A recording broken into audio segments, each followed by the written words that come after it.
I'm not going to put you in a spot, although I think you can probably handle yourself quite admirably.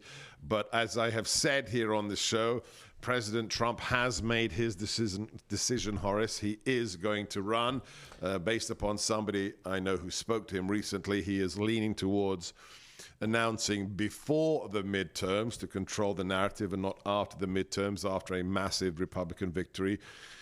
Should that occur, as I predicted, should he win the nomination and return to the White House, we've discussed how satisfied we are, white, black, American, with the results of his first 4 years.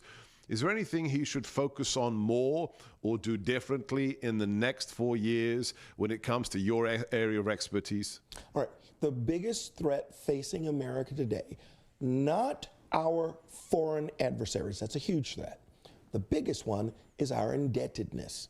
And if our president made a priority of putting us back on a track of a balanced budget and paying off debt, he not only would make history for being successfully reelected after an intermediary came in like Grover Cleveland, but he would go in the history books as someone who made America ready for the next 1,000 years.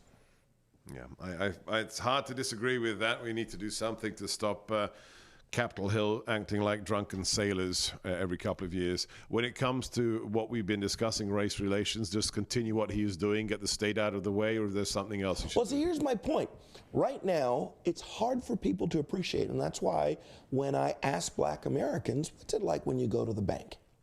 When you go to the bank, what you're finding out is that they're asking you to compete with the behemoth of the federal government, who has also reached in.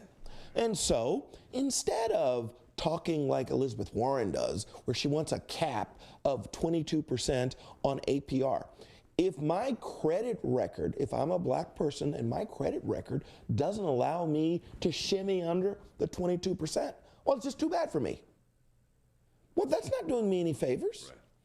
How about work in a way that makes it possible for a lot of black Americans to get 7, 6, or even 4% consumer loans? I'm not talking about mortgage rates, I'm talking about consumer loans. If the federal government got out of this unbelievable growth and growing under a lot of presidents that this behavior's been doing, I believe Donald Trump is the kind of man that could fix that problem.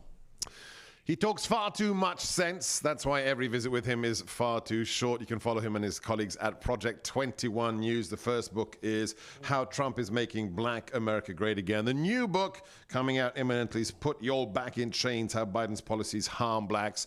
I'm Sebastian Gorka. You've been listening to Horace Cooper. This